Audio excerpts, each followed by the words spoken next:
Beth. Thank you for taking care of my daughter for the past month. I'll come to pick her up tomorrow. What are you talking about? While Kathy, my sister-in-law who had been traveling for a whole month, was still at the airport, I could hear the announcements in the background on the other end of the phone. Unlike my calm response, she started to panic. Huh? No way! What are you talking about? She's there with you, right? I left Emily in your apartment's parking lot. Emily is her daughter, which means she's my niece. I haven't seen her. When did this supposedly happen? Don't play dumb. I sent you a message, so you must know. I didn't receive any messages. No way. That's impossible. Kathy, now in a panic, let out a high-pitched scream over the phone. What are you going to do about this? I left Emily with you. You have to take responsibility if something happens. After that, Kathy hung up and tried calling Emily's child's smartphone but couldn't get through, making her even more frantic. She called me back in a rush, shouting even more, so I suggested she go back home first. You know what? You're right. That's a good idea. She hung up and hurried back home, but what she found there was Steve, Emily, and me. Kathy mouthed wordlessly, seemingly wanting to ask why the three of us were together. Kathy, I've heard everything from these two. What? Hearing Steve's words, Kathy was taken aback and turned pale. My name is Beth. Until a few years ago, I worked in an office. At the age of 40, I decided to go independent and started working as a freelance illustrator. With my income increasing, I now live alone in an apartment. My work is mostly done from home, and I only go out occasionally for groceries or meetings with clients. I'm not married and don't have a boyfriend, but I'm still satisfied with my life. Friends sometimes ask if I get lonely, but I've never thought about it that way. I'm more fulfilled by my work, so I don't plan to look for a partner in the future. I do worry a little about my old age, but I think I'll deal with that when the time comes. In that sense, I sometimes surprise myself by how optimistic I am. Today, after finishing the deadline for one illustration, I took a short break at 3 p.m. and looked at the calendar. Then I suddenly realized that my brother's birthday was just around the corner. My brother, Steve, who is 5 years older than me, works as a salesman for a major publishing company and often goes on long business trips. As a result, he sometimes brings me souvenirs from his trips. Last month, he casually stopped by my place with some souvenir cookies, so I invited him in and made coffee, and we ate together. You don't need to bring me anything. You should buy more for Kathy and Emily. But I have to come to see you sometimes, too. I don't want you to collapse or something. Whether it's overprotective or just caring, that has always been one of my brother's good traits. Kathy and Emily are Steve's wife and daughter, respectively, making them my sister-in-law and niece. Although I never tell Steve, I find Kathy a bit hard to deal with. She's very cheerful, always stylish with her nails and trendy fashion, and gives off a very glamorous impression. There's nothing wrong with that, and I don't mind it much, but she always seems to look down on me for being single. Even during a family gathering at Christmas, when she found out I didn't have a partner or even a boyfriend, she laughed out loud. Hey, do you think you're so young and beautiful that you can put off marriage? Do you even know what a marriageable age is? I believe marriage and relationships are personal choices. I don't think everyone needs to have a partner. When I responded like that, Kathy laughed out loud again. I don't know if it was the alcohol or what, but she kept teasing me about the same thing, and I got tired of dealing with it. One of my conditions for choosing an apartment was to find a place far from my brother's house, as I was fed up with her. However, I got along well with my niece, Emily. Emily, who is turning 10 this year, apparently goes to school with a cute light blue backpack. I haven't seen it myself, but she told me about it when she visited my home once. Beth, you're so good at drawing. Emily, watching me work on my illustrations, was thrilled as she looked at the drawings on my computer screen. I wish I could draw too.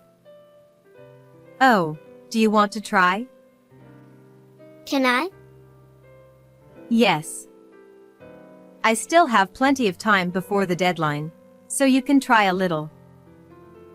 Emily sat in front of the computer and eagerly started drawing. What she drew on the screen was her light blue backpack. She also mentioned that it was heavy because she had to carry a tablet as well. In the summer, she had to carry a water bottle, making it even heavier. I was really impressed by how hardworking Emily was despite being so small. According to Emily, Kathy lives as a housewife, and when Steve is away on business trips, she spends her time as she pleases. For dinner and lunch on school holidays, they buy and eat meals from grocery stores or supermarkets. I always do the laundry, and sometimes Mom does it. Really? Yes. And on days when we have PE, she gets really angry if there's any mud on my shoes. Why? What does your mom do at home? She's always on her smartphone or watching TV. To avoid upsetting her mother, Emily stays in her room or goes to the park or library. Hearing this, I feel concerned about Kathy as a parent, but I hesitate to interfere as an outsider. There was another time when we had a family gathering, and I saw Kathy harshly scolding Emily, who is usually quiet. I think she spilled some tea, but it was something that could have been easily wiped up with a cloth, and I thought it was unnecessary to get so angry. Mom is scary. She gets mad no matter what I say, so I can't say anything. Her words as she left that day, when she had drawn the light blue backpack for me, stuck in my mind like a splinter. I remembered that it was a sunny weekend day when Kathy left Emily with me, saying she was going on a day trip with her friends. I never imagined that a few days later, I would receive a similar message on my smartphone. It was around the time when the leaves in the nearby park had fully turned red, and the cold made me long for the sunlight. As I was returning to my apartment after running some errands, I saw a small figure standing alone next to the parking lot. She was wearing a light blue backpack and had a mask covering half her face, but I recognized her immediately. Emily? When I called out, her anxious eyes looked at me. It was indeed Emily. What are you doing here alone? And with all that luggage? A small carry-on suitcase was sitting beside her, making it look like she had run away from home. Mom told me to go to your house. Seeing the question marks forming above my head, Emily pointed to my bag and said, "On your phone." Maybe there was a message on my smartphone. I hurriedly took out my phone from my bag, and sure enough, there was a message from Kathy. Beth, sorry for the sudden notice. I'm going on a month-long trip with a friend, so please take care of my daughter. Reading this, a bewildered "huh" escaped my lips, but I quickly closed my mouth. Of course, I was confused, but I decided to bring the equally confused Emily into my apartment first. Once inside, Emily took off her mask, revealing cheeks as red as apples and very cold hands. I prepared some hot cocoa to warm her up and offered some snacks while listening to her story. She had been spending time in her room drawing in her notebook when Kathy suddenly entered without knocking, handed her a carry-on suitcase, and said, Emily, get ready to go to Beth's house. I'm not going to be home for a month, so take your backpack too. Got it? Okay. Emily hurriedly packed her notebook, pencil case, textbooks, tablet, and other things into her backpack. Meanwhile, Kathy was on the phone with someone, sounding very excited. Really? That's great. Hey, wait a minute. You're already drinking? That's too early. Her cheerful voice echoed through the house, sounding very different from her usual self. Emily covered her ears as she heard her mother's laughter from downstairs. After the call ended, Kathy returned to her usual voice, put Emily and her luggage into the car, and left her at that place. When Emily got out of the car, Kathy said, I'm leaving you with Beth for a month, so be good. and told her to wait there. Emily had been waiting for me under the cold sky. Thinking about how she could catch a cold, I felt a surge of anger. But does my brother, I mean, your father, know about this? I don't think so. Mom doesn't seem to communicate with Dad much. She said while munching on chocolate cookies. Seeing crumbs on her cheeks, I thought it was cute, but also felt it was wrong not to inform my brother about the situation, so I decided to call him later. Beth, I don't want to stay with Mom anymore. Emily suddenly said while staring at the edge of her juice cup. She had a troubled expression that was unusual for a 10-year-old girl, who had been happily eating cookies just moments ago. Why? Because Mom gets angry easily, throws trash cans at me, and I hate it. She throws trash cans? Even when I haven't done anything wrong. She tells me to get out of the way and throws things at me. The teachers at school don't believe me when I tell them, and I hate it. Large tears started falling from her eyes. She continued crying uncontrollably, and I spent the time soothing her and offering tissues until she calmed down. It was clear that what was happening to her was not normal. I decided to call Steve and see if he could come back. I stepped away and operated my smartphone out of Emily's sight, planning how to explain the situation to my brother. An idea came to me. All right, this should work. I whispered and called my brother. What? Emily is. Yeah. What's going on? He sounded quite shaken, his voice trembling slightly as he listened to my explanation. At first, he tried to dismiss it as a joke, but he eventually believed me and listened to the whole story. When I shared my plan, Steve agreed and said he would help by adjusting his work schedule and taking time off. Okay, please. I'll take care of Emily. I hung up the phone, deleted the message from Kathy, and returned to the living room, wondering if Emily had calmed down.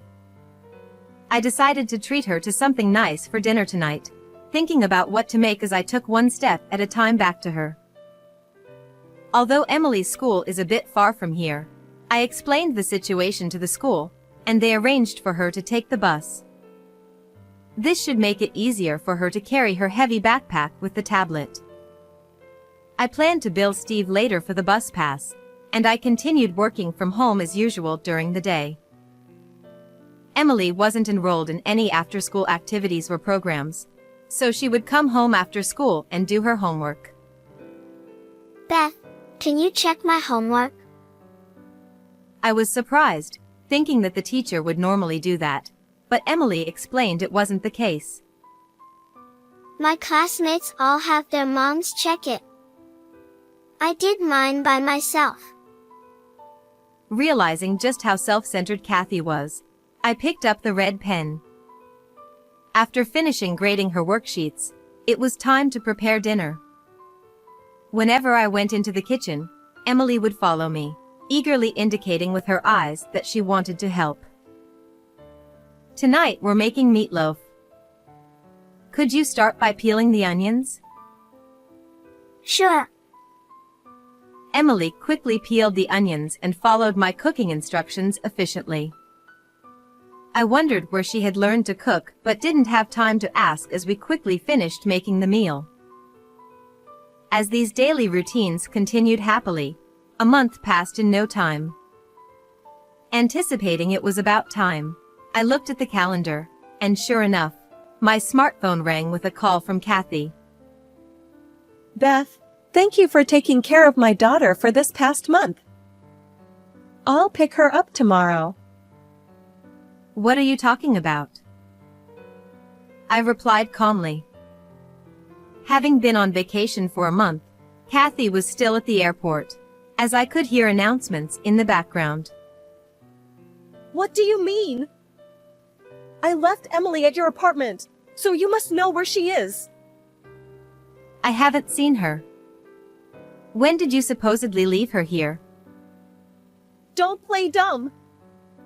I sent you a message, so you can't say you don't know. I didn't receive any messages. Are you sure you didn't leave her with someone else? That's impossible. I know I left her with you. Kathy, clearly panicking, started screaming on the phone. How could you do this? I left Emily with you. You better take responsibility if anything happens to her. I'm calling Emily now. She angrily hung up after shrieking and then called back again, still yelling. She had tried calling Emily's child phone but couldn't reach her, causing her to panic even more. Kathy, maybe you should go home and calm down. You're right. That's a good idea. I'm going home. As she was about to hang up, I overheard her arguing with another person, seemingly a man, but I couldn't make out the details. The room fell silent again, like the calm before a storm.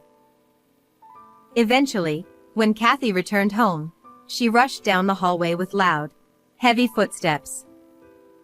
As she opened the door and entered the living room, her face, previously contorted in fury with hair disheveled like a demon, suddenly turned pale upon seeing Steve, Emily, and myself gathered there. Kathy seemed to want to say something, her mouth opening and closing in shock, but no words came out. Steve spoke up. Kathy, I heard everything from these two. Also, the phone call earlier. What? Kathy replied. I put the phone on speaker so everyone could hear. It seemed easier for the conversation we need to have. By the way, Emily's smartphone was turned off, so it was natural she couldn't be reached.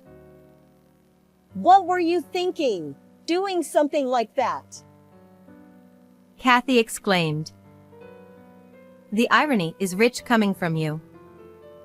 I said I didn't know earlier, but Emily has been staying with me for a month. Suddenly going on a trip and leaving a child unattended in front of someone else's house. What were you thinking? I left a message though. That's not the issue. Steve then spoke calmly, choosing his words carefully. Both of you, calm down. Kathy, it's true you went on a trip leaving Emily behind. Your appearance and luggage suggest you just got back. Kathy was wrapped in a warm coat, dressed neatly as if for going out. Her suitcase was bursting with items, likely souvenirs and clothes she had bought. It's true I went on a trip, but I'm a housewife too, you know? I needed a break. Doing laundry and cooking every day, it's repetitive and stressful. Can't you understand? Let me go out with my friends. Are these friends the same ones in these emails? I handed over several printed sheets. They contained email exchanges between Kathy and what appeared to be her affair partner, discussing plans like trips and outings, not just recently but since early last spring. On the day I took care of Emily, Kathy had gone cherry blossom viewing with this person. Her day trip with her friends was a blatant lie. Kathy covered her mouth as if to say oops. Actually, a few hours before Kathy arrived, I had checked the computer she uses, at Emily's request, and found this evidence in her email inbox. Emily had noticed her mother frequently staring at her smartphone, exchanging messages. But at some point, she began suspecting the other person might not be her father. Her suspicion turned into certainty when she saw a message on her mom's phone while she was asleep in the living room. It was from a man whose name she didn't know. She had heard the occasional voice on the phone, but it wasn't her father's. I had heard about her mother's affair half a year ago. Until a month ago, I had been half skeptical when Kathy suddenly said she was going on a trip, but after checking the computer just now, I realized Emily's intuition was correct. Looking at Steve, he was quietly but visibly shaking his shoulders. What have you done? I trusted you. You left Emily with Beth, claiming you went on a vacation. With clenched fists trembling, Steve confronted Kathy. No! You are misunderstanding. I was forced to go on that trip because of him. Forced? Is that why you left this house for a month? Come up with a better excuse. I was being threatened. Believe me. Emily, you believe me, don't you? Suddenly put on the spot, Emily responded calmly and steadily. Mom, you were on the phone before you left, and you seemed really happy. Plus, you made me do all the cooking and cleaning, while you just laze around and sleep. Emily glared at Kathy, her lips pursed in defiance. You told me to go to bed early, but you went out late at night and came back in the morning, then slept on the floor. You were being totally hypocritical. Steve, hearing this, pressed further. Going out at night? Does that mean you were out partying? No way!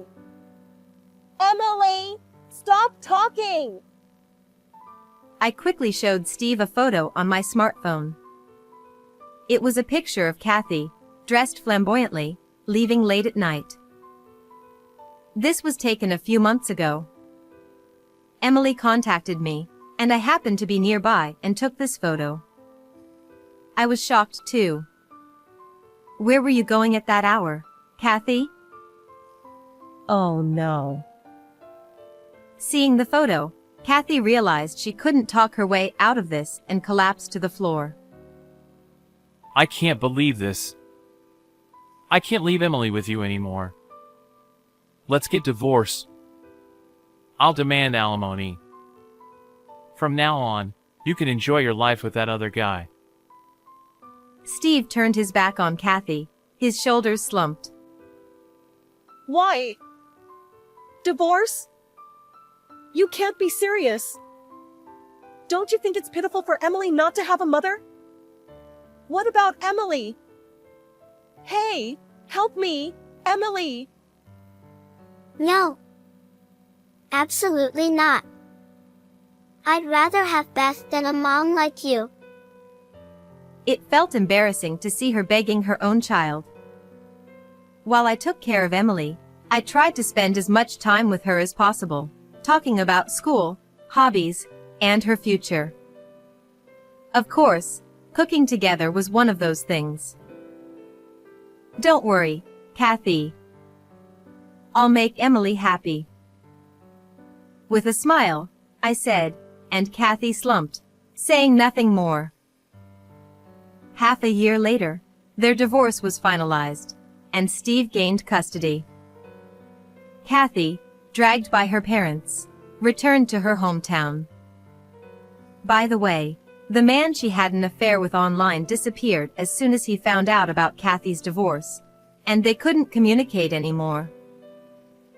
When she realized she had been played, it was too late. All that remained for Kathy was paying a hefty settlement and child support. Her savings alone weren't enough, so she had to rely on her parents for more than half of it.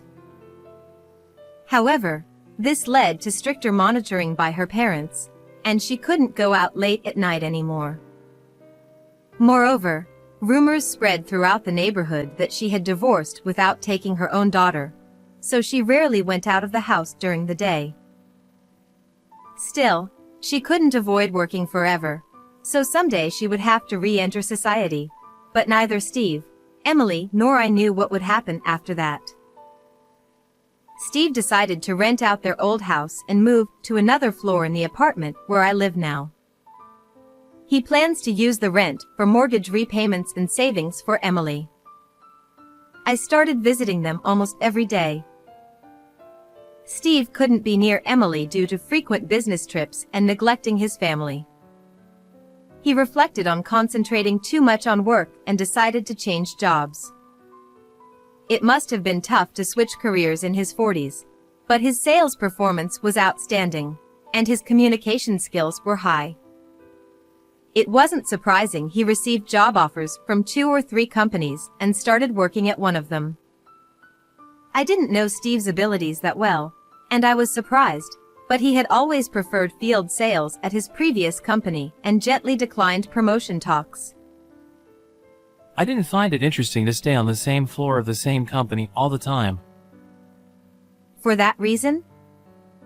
But the new job is fully remote, right? That's right, but I think it's interesting to talk to various people. And above all, being with Emily is the best. Emily still carries a light blue backpack and goes to school. Moving changed her school district, and Emily had to transfer schools. She must have been sad to say goodbye to her close friends and teachers, but surprisingly, she seemed calm and even enjoyed her new school life. Emily, are you used to your new school? While cooking dinner together, I asked, and Emily chuckled softly. Yeah. I made a friend in the next class. Already? That was fast. Emily nodded shyly. Yeah, I'm going to her house next time to make meatloaf. That sounds fun. Yeah. Seeing her smile brightly like a flower in bloom, I couldn't help but smile too. Her dream for the future is to open a restaurant. Even though she's only 10, I think it's great that she already has such a solid dream. Emily told me the reason. That friend is like me. Her mom doesn't cook for her, so she cooks herself. That's why she said she wants to cook for people who don't have someone like us to cook for them. I see. I want to be like that too. So we're practicing making meatloaf. Her innocent smile briefly stirred my heart, leaving me with indescribable feelings, but I quickly put on a smile and said, "That's great. Emily's meatloaf will be delicious. I hope many people get to taste it." Hee hee. Right now, looking ahead, Emily seemed brave and shining brightly. Her dream won't end as just a fantasy or a delusion. I'm looking forward to the day when Emily grows up and opens her own restaurant. How did you like this story? Please subscribe to the channel too. Well then, let's meet again in the next video.